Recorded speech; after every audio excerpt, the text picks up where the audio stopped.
Hey, welcome to Optimize Your Body with Martin Silva, where we talk raw, uncut facts to truly help you optimize your body. Hey, so I have a great guest on the show today. He goes by the name of Ryan Michler. Is that how I pronounce it right? The surname? Actually, Michler. Ryan Michler. Michler, there we go, Michler.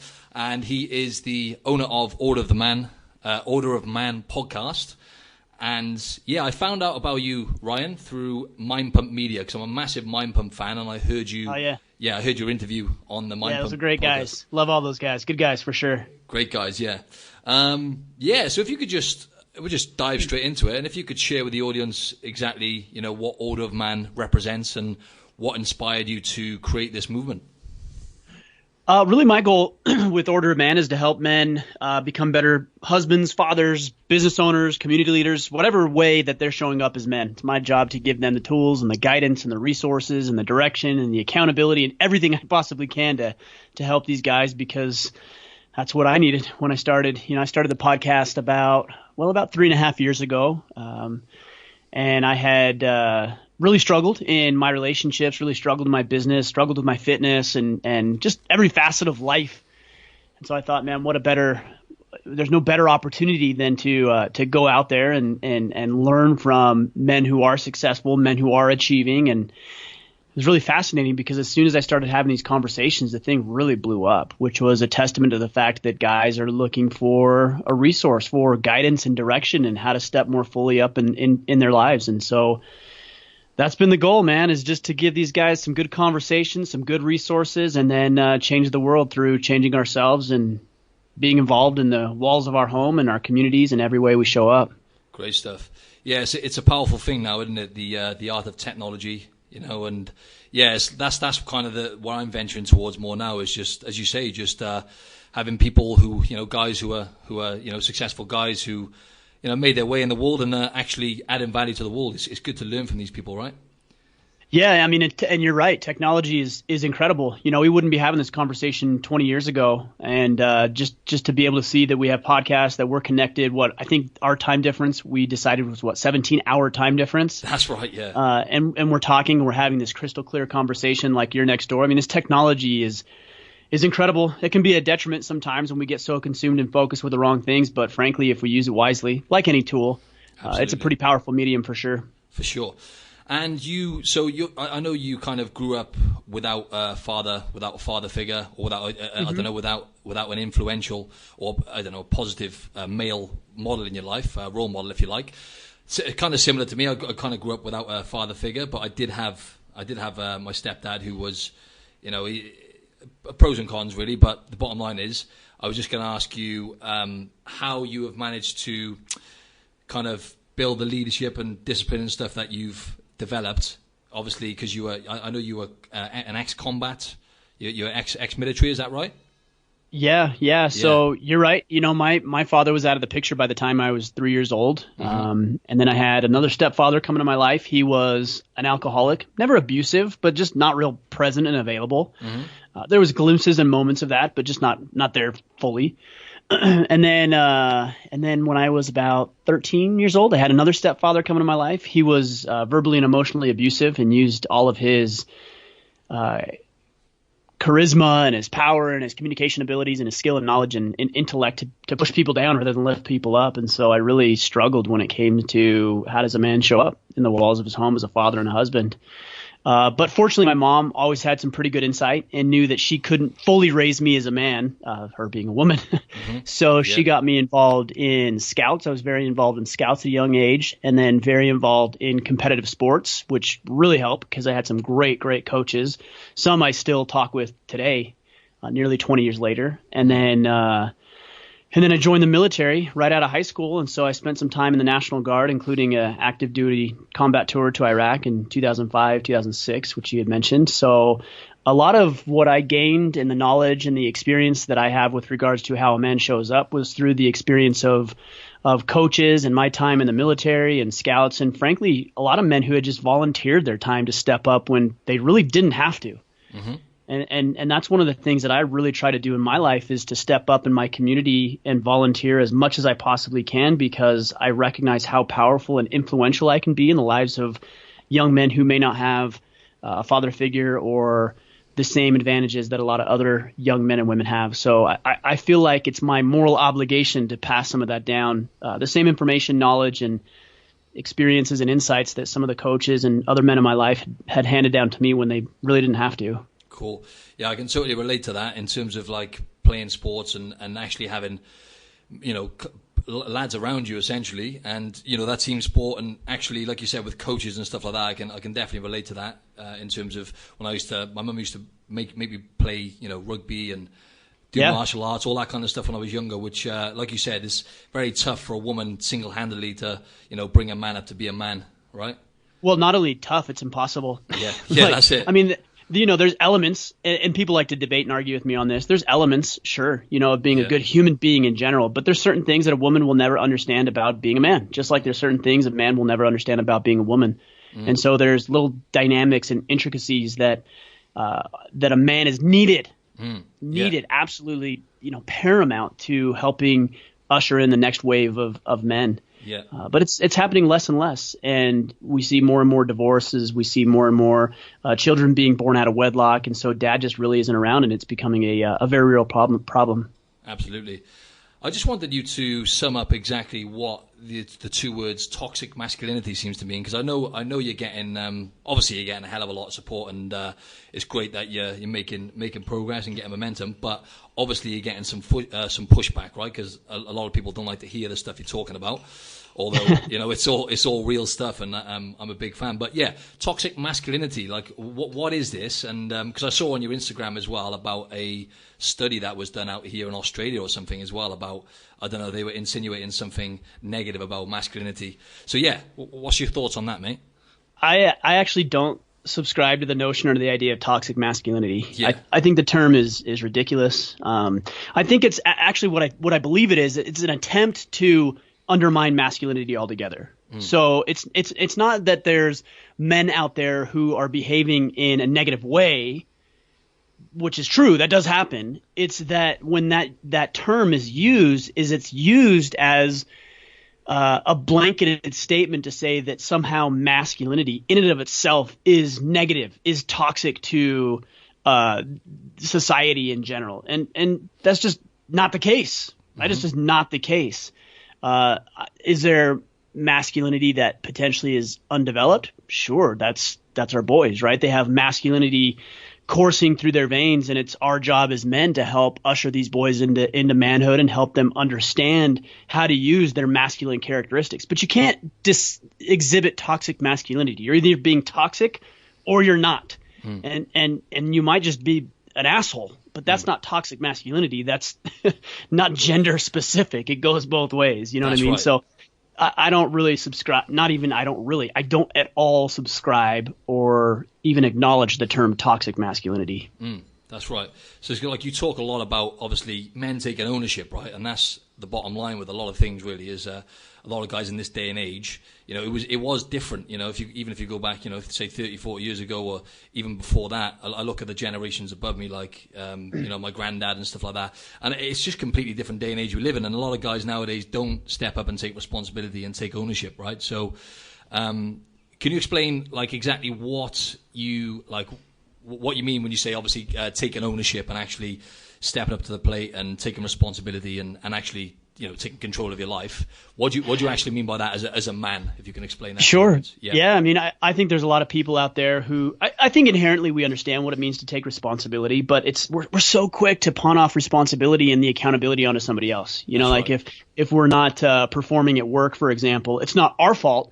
Our boss is playing office politics, or the economy's down, or if we're out of shape and we've managed to let ourselves go and gain a few pounds around the midsection, well, that's not our fault. It's the convenience store's fault for stocking all that junk food, and there's no gym that's close to me, and my parents were quote unquote big boned, and if we're struggling in our relationships, it couldn't possibly be me. It has everything to do with what my wife is doing or what she isn't doing and what she should be doing. And if she would only change, then everything else would be better. And it's just a horrible way to live. I mean, it's negative. It doesn't promote growth in yourself. It doesn't help you expand. And it's just, like I said, not a great way to live. The better, here's the challenge with it though, is that the little excuses that you make up to give away ownership and responsibility for your life, some of them might be true. Mm-hmm. The examples that I use is your boss might be playing politics, or the economy might be bad, or when it comes to your relationship, there might be some things that she's doing or needs to improve upon herself that would enhance the relationship. And so it's easy to take those things that are accurate, but then not paint the whole picture. Just tell the half story, right? Absolutely. Versus saying, oh, you know what? My wife, it has some areas and some room for improvement, but so do I. Yep. And then taking ownership is about focusing on the things that you can control. So when it comes to a relationship, for example, well, there's nothing you can do to control another individual. You can influence those people, but you can't ultimately control what it is they're doing. The only thing you can control is how you're showing up, how you're behaving, how you're acting. And then what's interesting about this is as you do this, we don't make our decisions in a vacuum. When we improve and we enhance our lives, we become more influential, which means that the people around us, whether that's our colleagues or coworkers or employees, our children, our spouses, every person that we come into contact with will improve because we have. And if they don't improve, it's easier for us to recognize and eliminate and remove those negative people from our lives and start to associate with some positive people. So it's not comfortable. You know, it's not comfortable to say the reason that my relationship is struggling is because I'm an asshole, or the reason that I've gained 50 pounds is because I'm a lazy slob, or the reason that I'm not getting promoted at work is because I'm not doing good work. Who wants to say that? Nobody. Nobody wants to look at their own inadequacies. But the more that you do it, the more that you're willing to do it and toughen up a little bit and address those things in a truthful way, the better off you are. That's right. Accountability is key, right? And you hit a good point there in terms of us worrying about things that are out of our control, right? It's a very I battle with that every day, you know. But as you get more and more self-aware, right, you start learning that actually I can't change that. Let's focus on the things I can change. And yeah, responsibility, I guess, is key, isn't it? Just stepping up. Oh, really. It's paramount. Yeah, and you know, if you're not willing to take accountability or responsibility for your life, then just don't pretend like you want to improve. Don't pretend like you want to get better. Stop talking about it because you're not doing anything to actually improve your life. So just stop talking about it and just submit yourself to a life of mediocrity. That's exactly right. Action speaks louder than words. Yeah, you put that really well there. Yeah. There's a great quote by, I think it's Emerson, who says, what you do speaks so loudly that I cannot hear what you say, which is to your point that actions are louder than words. Exactly. Taking action is number one, really, isn't it? Because a lot of people, like you said, we talk about things, but actually taking that first step and taking action is vital, isn't it, really, to get any kind of results in life, isn't it? So, both are important. You know, I think there's some people out there who take so much action without ever putting in much thought into it that they end up that's a good point. Sabotaging themselves more often than not. So I don't think it has to be one extreme or the other, but I think it has to be a proportionate balance of each and ensuring that you are being thoughtful and then you are taking action on those thoughts. That's exactly right. I'm guilty of that. I tend to plunge into things sometimes without analysing. Like you said, there's a fine line between paralysis by analysis and not actually taking any action, and then diving into things, but then not having done your homework beforehand, isn't it? Well, and I think if you're going to make one mistake, it's better to make an error on the side of taking action than err the side of not taking that action. That's exactly but right. I encourage doing both, thinking and acting. Mm-hmm. Yeah, good point. Yeah, a lot of us men and humans in general struggle with, lack of motivation, self-doubt, frustration. With your background in the military and, being friends with the likes of, Jocko Willink. By the way, those podcasts were dope, man. Awesome. I appreciate that. Yeah, great. Yeah. Always great conversations. He's an incredible man and very fascinating, which always makes for an interesting discussion. Yeah. Oh man, I look up to him hugely. I was just going to say on those lines, what advice do you have for those of us, who find it hard to get by in life based on those things I just said? Because a lot of guys and women in general, humans in general, like I said, struggle with self-doubt and actually not having the motivation to get up and go, kind of thing.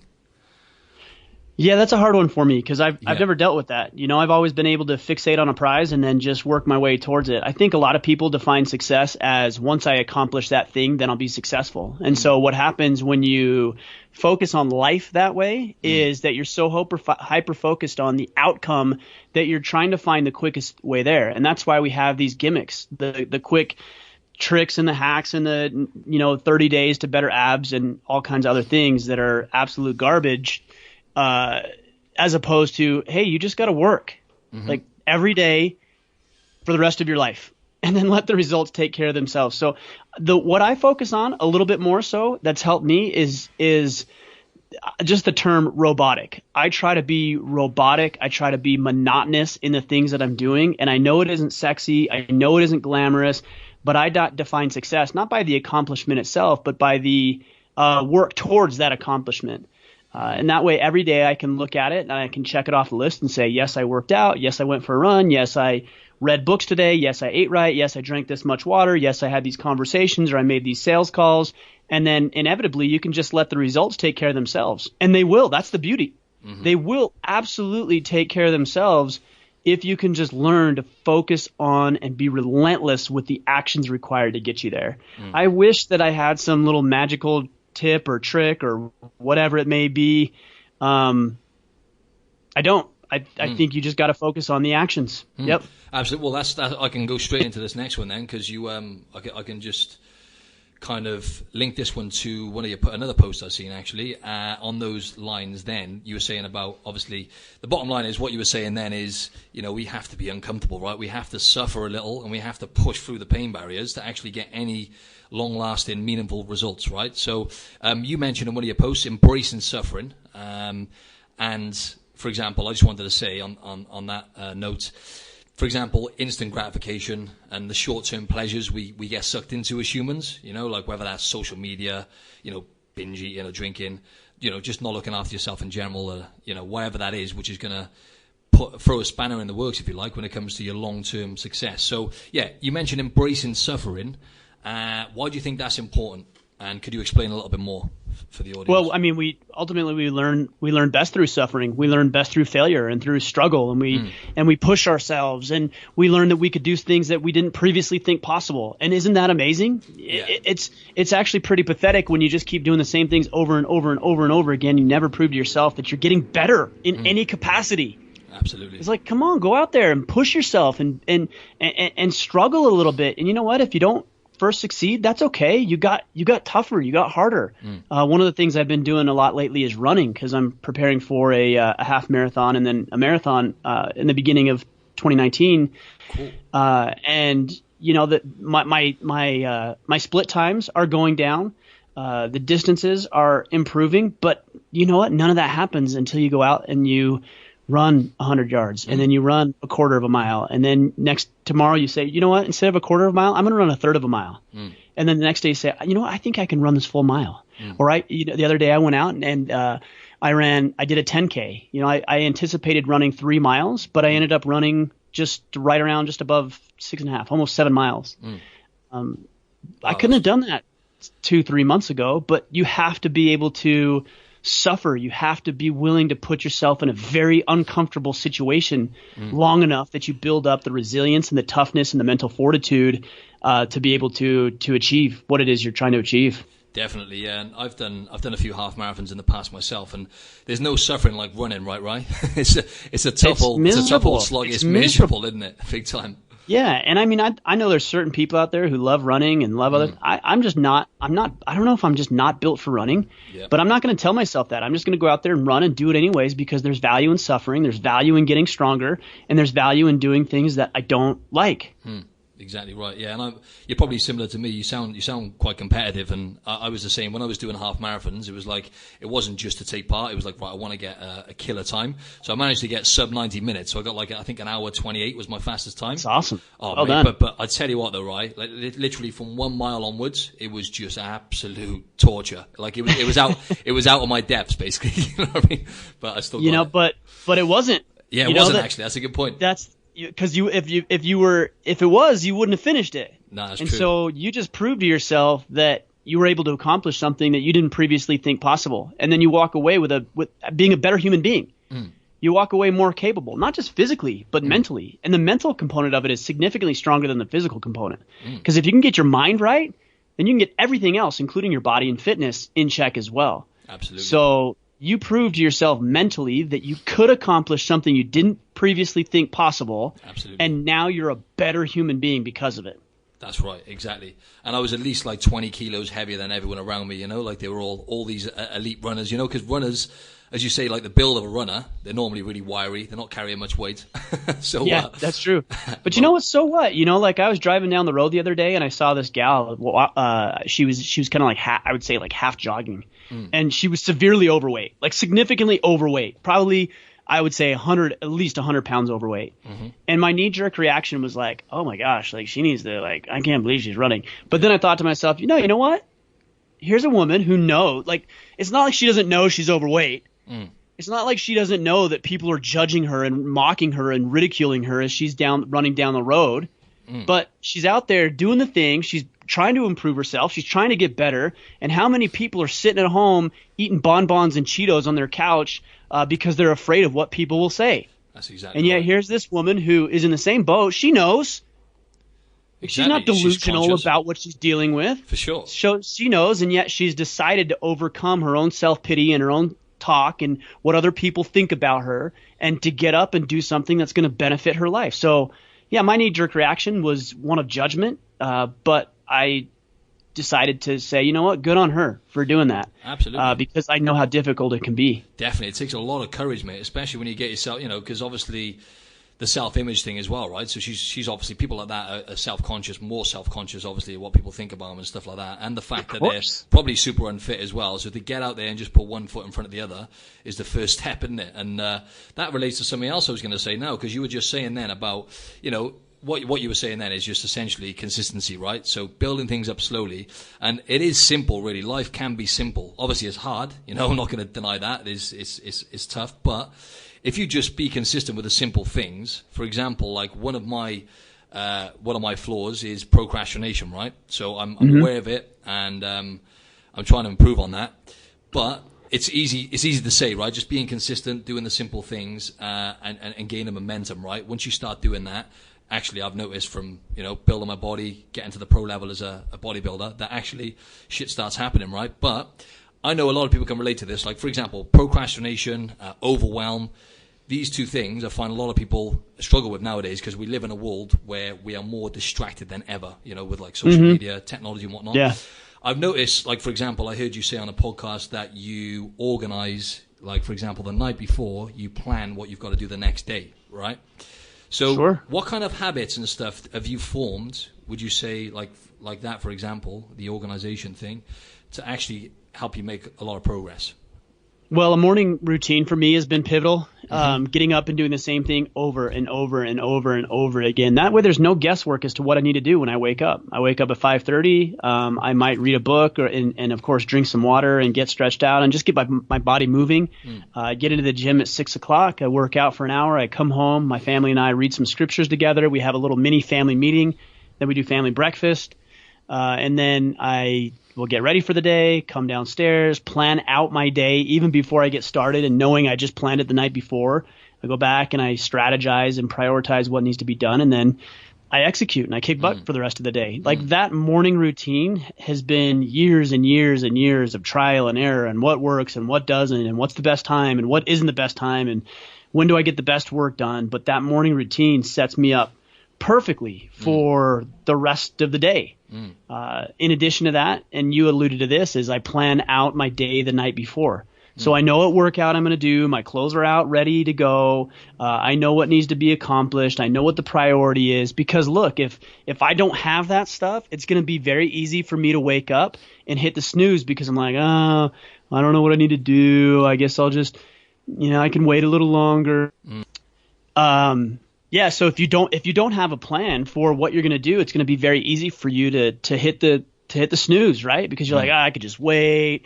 I don't really know what I need to do. I put this off. But I get motivated, just excited about the day, because I actually have a plan. Like, I know subconsciously what needs to get done, and I know the stakes at which I'm playing, so it's easier for me to get out of bed every morning. Absolutely. That makes total sense. Yeah, the morning routine is something that I haven't been too rigid with, but I do have a little bit of a kind of routine which I stick to, which, like, for example, gratitude. I do that every morning. I do a little bit of yoga in the morning as well, just some mobility stuff. I have a cold shower. So can you just run through exactly, in order, if you don't mind, what exactly your morning routine is again, sorry? Oh, yeah. So I wake up at 5:30 in the morning, every morning, and I'll usually read a book. And a lot of times I'm reading whoever it is I'm going to be interviewing for the podcast, things like that. So I'll read for a while. I'll just stay a little active. I'll get some water and start hydrating. Just get my body moving and mind awake. And then I go into the gym. I do a variation of, I do CrossFit and I do strength training. Okay. So I get into the gym about 6 o'clock. I work out for an hour. And then when I get home, my wife and kids are usually rolling out of bed about 7. My wife's already up because she goes to the gym before I do, but my kids are getting up. And we do family scripture reading. We read from the Bible. Oh, cool. And then we have a family meeting right after that, which is basically, what are we going to accomplish today? Who has what sporting events do we have to go to? Where's dad going to be? So we all get on the same page with regards to where we're all going to be and what we're doing. And then we eat breakfast together, and then I go get ready, and then I come down, plan out my day, and then get after it. And then I get on my day. There we go. Boom. Yeah, it seems to me that, well, most people I look up to, in fact, every single one of them, do have a morning routine, and they stick by this, they swear by it, and they don't deviate away from it. So, I really don't like it's weird. It's not that I don't like bringing it up. It's just that it's just been so, like, everybody knows. That's what everybody says. Oh, just do a morning routine. It's like, it's so common knowledge that it just doesn't sound real exciting. But if it's that common knowledge, it's probably pretty safe to assume that it works. So get doing it. Get to it. And trial and error, as you said, isn't it? Because what works for one person might not necessarily work for you. So as you said, it's been years in the making to master that routine, right? Right. Yep. Yeah. And I was going to say something else then, but I kind of lost what I was going to say. Lost your train of thought? Lost my train of thought. It's all good, though. I was just going to say about overwhelm, though, right? So, you're running a business, right? And, you're making a lot of progress and you're putting a lot of work in, right, from what I see. How do you manage not to get, overwhelmed? There must be times where you think, oh, man, this is overwhelming, you know what I mean? Or, I don't know. Do you ever get overwhelmed, or can you relate to that? Yeah, sure. I mean, I get overwhelmed quite a bit. But I think the biggest thing to do, because you don't want to be overwhelmed. I like being a little bit stressed out because I have so much to do. I'd rather be stressed out that I have too much to do than stressed out because I don't have enough to do. Yeah, of course. So, but there's a fine line because you don't want to sabotage yourself and stack it too high that you can't be effective in any of that stuff. So I think it's a matter of finding a balance and then creating some healthy boundaries. What is it that you're not going to do? What is it that you're going to say no to? There's a lot that I say no to. Yep. A lot of business opportunities that I pass up because I do have other priorities, namely family, that I want to make sure that I take care of, and I do what it is that I've committed to doing, and so I have to say no to a lot of things. But I already know what those things look like because I've said in my mind, and I have an operating system and a code of conduct in which I live by that says, okay, here's what I'll do, here's what I won't do, here's what I'll sacrifice, here's what I won't sacrifice. And so all the decisions are made before I'm ever faced with the decisions. That makes sense. And having your son, that's obviously completely changed your life. That goes without saying. I know this is probably a broad question, but how has this changed your life? If you could just explain to people how much that has made you, I guess, from what I've seen, evolve and transform even more, right? So how has this changed your life? Oh, well, frankly, it's responsibility. I mean, it's an added level of responsibility, knowing that it's not just me anymore. It's not just me and my wife. It's now me and this little critter. Now I have 4 kids, so... right. Oh, sorry. Yeah. I just saw you. Oh, right, okay. 4 kids, wow. Yeah, which makes it harder than just one, right? I thought so that's why I have to say... Jeez, okay. That's why I have to say no to a lot of things and know what it is I'm going to do and what I'm not going to do and plan out my day because, last night, for example, at 5:30, I had my second son's football game, which I coach his team. And then we got done with that. And right after that, we had to run over to a neighboring town and go to my oldest son's football game. Wow. So and that's just 2 of 4 kids. So there's a lot going on. So there's got to be a lot of communication and information happening in exchange between my wife and I to make sure we're on the same page. Then, of course, knowing, okay, well, I would love this business opportunity, for example, but I can't because I've got these other priorities. And again, it's just knowing what it is that you want, knowing what it is that's important to you, and then living by it, upholding those boundaries. Don't let yourself or other people cross over those boundaries. Yeah, exactly. And I cannot imagine having four. I mean, I haven't got any kids yet, but I cannot imagine, mate, having 4 kids.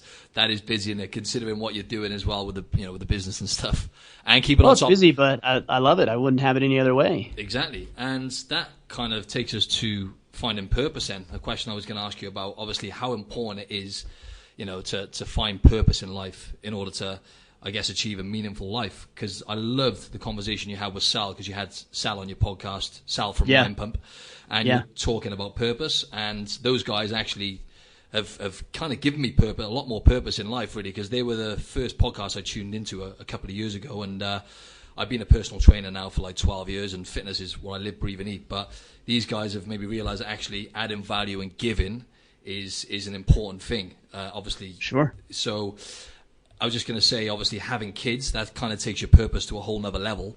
And I was just going to say, how paramount is it to find purpose? Because a lot of guys have, I guess, a lot of depression, as you've mentioned before, is linked to guys kind of losing their way in the world and not having purpose in their life. So how important is purpose? And, what exactly do you mean by finding purpose? How would you define that? Yeah, I mean, specifically with men, I think there's a lot of talk out there that says that the reason men are depressed and suicidal is because they have been suppressing their emotions for too long. That's not really what's happening. What is happening, I mean, does that happen? Sure.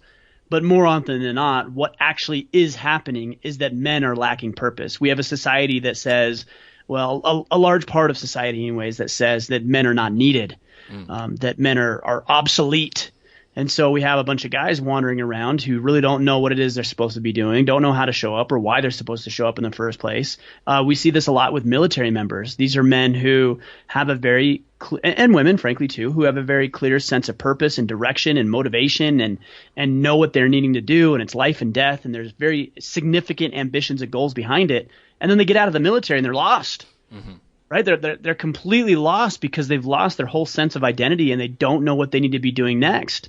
And it's a real problem with our military members. And it's not only that, but it's other civilians as well that run into this too. So I think finding purpose, finding passion, finding something that you're engaged in is critical. And I'm very cautious of using the word find because find makes it sound like it's just you have yet to have stumbled upon it. And one day, someday you'll just like trip over it and it'll be there and you will have found it. It's a very passive way of living. That's a good point. What I would suggest if somebody says, well, I don't have any purpose or direction, is to create it, to develop it, to harness it, to discover it. And how do you do that? Well, number one is you find significance and meaning where you currently are. So let's say you're not happy with work. Oh, okay, I can understand and get that. But you can find meaning in everything that you're doing. We talked about running. Both you and I hate running. And yet both of us can find purpose and significance in something that we despise. Yep. So whatever your job is, be the best. Be the best. And make that your purpose. I'm going to be the best poop scooper that ever walked the face of the earth, right? Like that could be significant and purpose driven for you. Absolutely. Number two is to begin to identify and develop new skills. So what is it that you can do that will help you be better? Again, I'm using this crazy example of being a poop scooper, but maybe it's to be the most efficient. So what can you do to your schedule or to your route that you could change that would help you be more efficient? Or what tools can you, maybe there's a new tool to develop that will help you pick up poop faster. Exactly. And so you develop these new skills and these new ideas and you bring purpose to what it is you're doing and you're solving problems. So now you have this. Now step number 3 is to look outside and say, okay, I find purpose where I am. I'm developing new skills. Now let me look out, turn my attention outward and look at what's wrong with the world. What are the problems I see? Maybe it's obesity. Maybe it's divorces. Maybe for me, it was seeing that men are lost and confused and don't know how to behave like men. Maybe there's some new technology that you can implement that will help podcasters be better podcasters, or access and delivery of information will be much more efficient and usable for the end user. I don't know. I'm just coming up with an example here. So now you've got these ideas. You see this great problem with society, and then you begin to talk about it. hey, here's why this is bad. Here's the experiences I've had. Here's what I've dealt with. Here's where I struggled. And then the fifth step is to begin to offer solutions. And the more that you incorporate this 5-step process into your life, I think the more you don't find purpose, but you discover purpose, you develop purpose. And it's a much more proactive, engaged way of living than just hoping you'll trip over it one day. And you do have an episode on that, don't you, if I remember rightly, on your podcast?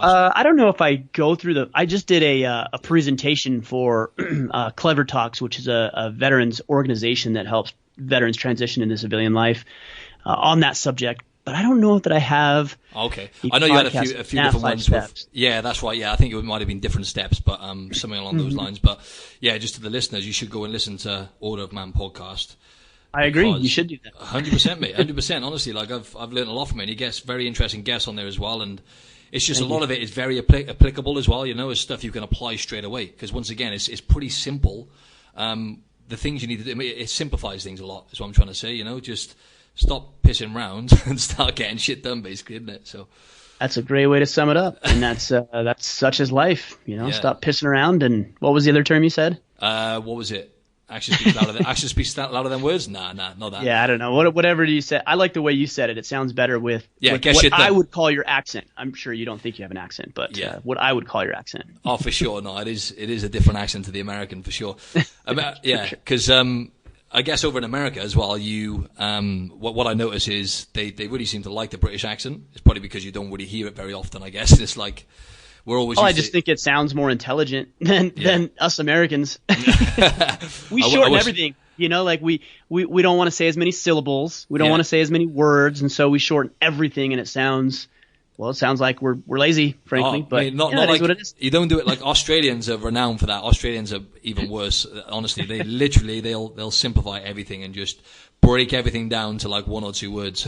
So, but I was because you mentioned about briefly about losing weight and that kind of stuff, and I was just gonna say about the Mind Pump guys. They helped me realize, just as you said then, that actually you need to find what the problem is, and obviously we're sicker than we've ever been on a global scale right now. So obesity, chronic illness, it's rife right now. So that's where I those guys inspire me to step in and try and find solutions. So yeah, that was good, the point you said there. But obviously you lost a lot of weight yourself, right? Because you were overweight. I was going to ask you because 95% of people actually will lose a significant amount of weight and put it all back on, or 6 out of 7. The stats are pretty crazy. So how the hell did you manage to lose it and keep it off, right? Well, very simple. I mean, I think the underlying theme of what we're talking about today is simplicity, right? I mean, everybody knows it's just a question that doesn't really need to be answered. Like, how did you lose weight? Well, I ate better and I exercised. It's very simple. It's very simple. Everybody knows how to do it. How did I keep it off? I think that's a better question, just because I think that's what people deal with more. 100%, mate. And very simply, it's going back to what we had said earlier. It's about the consistency, right? It's about measuring your success not by the end objective, but by the actions that you're taking to achieve the objective. So I don't look at it and say, man, if I lose 10 pounds this quarter, I'll feel really happy with my progress. No, I say if I go to the gym every day for 90 days in a row, I'll feel happy with my progress. The weight's just going to take care of itself. The strength is just going to take care of itself. The PRs at the gym are going to take care of themselves. The way that you look in the mirror is going to take care of itself. So I think we're just conditioned to believe and focus so heavily on this end result without ever working our way backwards into the tactics that are going to help us achieve the result. Thank you. So what I do is I do quarterly planning. And I do it in four main areas of my life. So the 4 areas are calibration, which is myself. What am I going to do for myself, my own self-development and goals and ambitions? That's number 1. Number 2 is connection. And I talk about, in this context, relationships. So what am I going to do with the relationship with my wife or my kids or colleagues, coworkers, neighbors, whoever it may be? Number 3 is contribution, which is my ability to give back to the community, my ability to be a man of value, my ability to enhance my skill set so I can develop in business and grow and just be a man of value. And then the last one is condition, and that's physical health. So what can I do when it comes to the things I put into my body and the amount of sleep I get and the way that I'm sleeping and the way I'm exercising and the strength and the conditioning I'm developing. So I have these 90-day objectives in each one of these categories, and then from there I work my way backwards. If I want to lose, for example, let's just take the scenario that I want to lose 20 pounds. So over the next 90 days, I've identified to myself, okay, I want to lose 20 pounds. Good. End result, that's my target. I don't need to focus on that anymore. Now I need to work backwards into what I can do. Well, very simply, if I work out 1 hour per day, every day, 5 to 6 days a week, that's tactic number 1. Tactic number 2 might be that I am going to cut out processed sugars from my diet. That's tactic 2. And tactic 3 is I'm going to drink 100 ounces of water every day or whatever. I'm just throwing these out here, right? So now you have these 3 tactics, and you literally have, I don't care if it's a calendar, I don't care if it's a notepad or something on your computer where you are literally checking these off your to-do list every single day. And you should have 90 check marks by the time you're done. When you jump on that scale, I guarantee you're not going to have lost 20 pounds. You're going to have lost 30 or 35, 40 or 50. Again, the results take care of themselves. Work backwards into the tactics that need to be accomplished to achieve the desired result. Absolutely, and you summed something up really well then when you said, this is what I always promote to people, because I've trained so many people over my years now, and the ones who tend to attach the end results in terms of how they look to them making progress tend not to keep a sustain. They don't sustain it long term. So, focusing on actually getting to the gym and maybe focusing on performance, for example, is my strength improving? Am I getting fitter? Actually changing your focus to those kind of things and those markers are going to get you better results, because the second your physique then becomes a byproduct. As you said, you step on the scales and it's just a side effect then of you being consistent and once again doing the simple things day in, day out. So I like the fact that you made that, because it is what it is really. So you've kept it off and you haven't really done anything, no offense, I'm not offended, you haven't done any rocket science here. It's just a case of tracking everything and being meticulous and putting That's work all in. it is. That's all it is. It's not, I think there's a lot of times people look at it and say, well, look at Martin, look at Ryan, look at this person, look at that person. They have something special or something unique about them that's able to help them accomplish these big things. No, the people that have accomplished things in their lives, and I don't care if you're talking about guys like us or guys like, who knows, Donald Trump or LeBron James, or pick somebody who's achieved just some incredible results in their lives. It's not that they're special. No. It's that they've done some basic things very well, consistently over long periods of time, and inevitably the results have just, again, taken care of themselves. They just do. It's a natural principle, and it applies at every facet of life. That's right. That's totally right. Okay, I've just got like 1 or 2 more questions for you now, Roy. And sure. You've covered, like, pretty much condensed the questions down anyway, so thanks for that. Yeah, no, hopefully we're giving good value. So definitely, mate. Good. So I was just going to say about depression. So I've had mates and family members and myself when I was younger as well. I had some issues, mental health issues, and yeah, it's obviously rife now. It's an epidemic, and they reckon with the way it's going now, by 2020, depression is going to be the leading disability, if you like, in humans. So it's becoming a major problem. And obviously, for people like me and you to say, I guess some people like put yourself together, grow some balls or whatever it is. It's easy to say, right? But obviously, suck it up or whatever it is. I know a lot of it comes down to purpose and people actually applying themselves in life. I'm aware of that. But a lot of times, people need help, right? So I was just going to say, what's your take, or like, have you got any kind of management tools? I know you're not like I'm not saying you're a psychiatrist or anything, but do you have any management tools yourself? Or I'm sure you've encountered some people who've suffered with mental health issues. Is there any tips you'd have for people? Look, I mean, there's some people that are dealing with like a diagnosable medical condition that need to get that addressed medically, right? Yep. And I would never discount doing that. You should do that if that's the case. Yep. But I also think there's something to be said for when you're getting down on yourself and feeling bad or discouraged, that you go out and you just get active. Like, you engage purpose-driven, meaningful, and significant work. Just today, in fact, before we started recording our podcast, I was feeling down on myself earlier this morning, and I didn't really have a reason why. I just started feeling down on myself, and all I did was I just went out for a run. That's it. Like I'm like, you know what? Like I feel down. I'm just gonna go for a run, and I went out and I ran 2.5 miles, and I came back and I felt better. Because it's dang near impossible to feel bad for yourself when you're actually engaged in doing something that's helping you and or other people. So I would say go out there and do something. Do something for you. Do something for somebody else, and stop sitting around sulking, feeling bad for yourself, and do something that's going to engage your mind and your body. You're going to feel better. I just did a post on, I don't know, Twitter couple days or so ago, and very simply I said I gave 11 simple steps that I think will solve 99% of the problems out there. And I don't want anybody who's dealing with major depression or some sort of mental illness to look at this and say, oh, how insensitive that he would say this. But I do believe there's power in these 11 things. Number one, eat right. The food that you put into your body matters. And if you're putting toxins and garbage and fake food into your body, then it's going to produce less than desirable results. Number 2, 100%. Exercise. And I don't care if it's CrossFit or powerlifting or bodybuilding or conditioning or strength training or whatever, but exercise, move your body. Number 3, learn how to communicate better. You know, when you're dealing with issues and you're feeling down, like have people that you can talk with, communicate those issues, share what's on your mind, share what's holding you back, share your victories and your successes and your failures and setbacks. Share. The more that you share and the more you talk, we are social creatures, the better you're going to feel. Number 4, find a hobby. Find a hobby that uplifts you, that edifies you. For me, it's hunting. I've started jiu-jitsu not too long ago. I just picked up the guitar 2 weeks ago.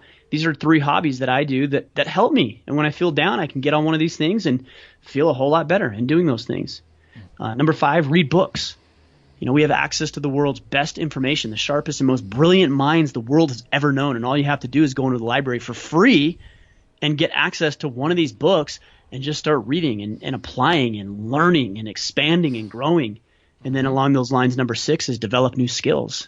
You know, what is it that you can learn that's going to help you? Can you learn how to communicate better? Can you learn how to build something? Can you learn how to build a website or how to take pictures or how to, skateboard. I don't know, pick something. Just develop new skills constantly. And it's all there for you as well, though. That's the thing. Like, it sounds like, develop skills is hard. It's all there. YouTube, Audibles, books, whatever it is. It's all the information is there for you. And most of it's free. Yes, exactly.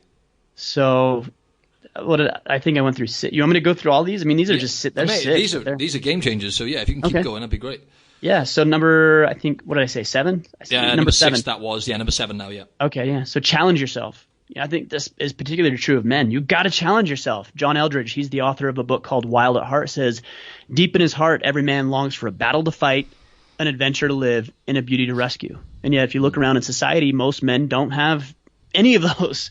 But I would say challenge yourself. Put yourself in demanding situations, physically, mentally, emotionally. Not dangerous, but challenging and demanding situations. And you'll come out unscathed and realize that you can do so much more than you thought yourself capable of. Along the same lines of that is find adventure, which is number 8. Number 9, plan your day. We've already talked about that. Yep. Number 10, execute relentlessly. We've talked about executing and taking action. And then number 11 is learn from and fix your mistakes. We all mess up. You can wallow in that. You can dwell on that. You can tell yourself that you're a horrible human being because you made a mistake, or you can simply say, you know what?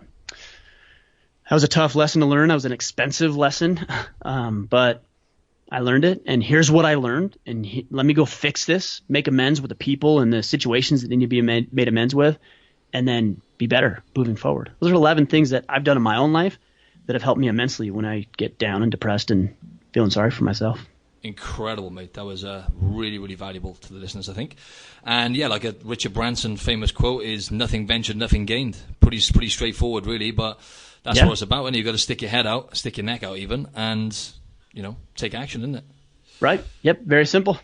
Definitely. Okay, just to wrap it up then, pretty literally covered everything, but if you could just say, like, if you could put condensed things into 1 or 2 sentences or like a small speech off the cuff to guys out there who are, finding it hard to actually find, a meaningful kind of find that happiness and purpose. Have you got anything you would say to wrap it up?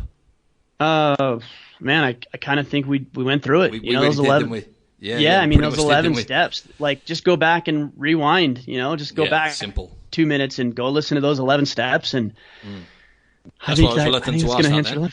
Yeah, we covered everything. That's why I was kind of reluctant to ask that one, because I thought, actually, you just covered it all. So happy days.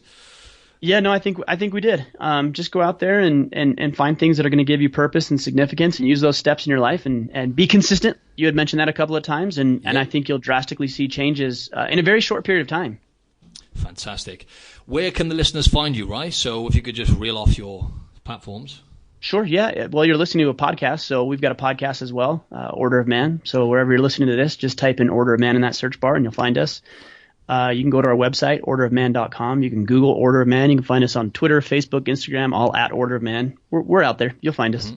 Yeah, and your Instagram is just Ryan Michler? That's true. Michler. But yeah, it's my Instagram is Ryan, R-Y-A-N, and Michler is M-I-C-H-L-E-R. So it looks like Michler, but pronounced Michler. Awesome, but they'll find that on at Order of Man on Instagram anyway, right? Your name, so your account even. And that was pretty. Oh yeah, I was just going to say to the listeners, if you could give me if you enjoyed this podcast, which I'm sure you did, if you could please give me a rating and review on iTunes, that would be a massive help. But yeah, once again, thanks for chiming in, Ryan. I really appreciate your time, mate. Honored to be on. Thanks for having me on. I appreciate the opportunity to talk with you and your listeners. Awesome. Thanks again, mate. I'll speak soon. Thank you.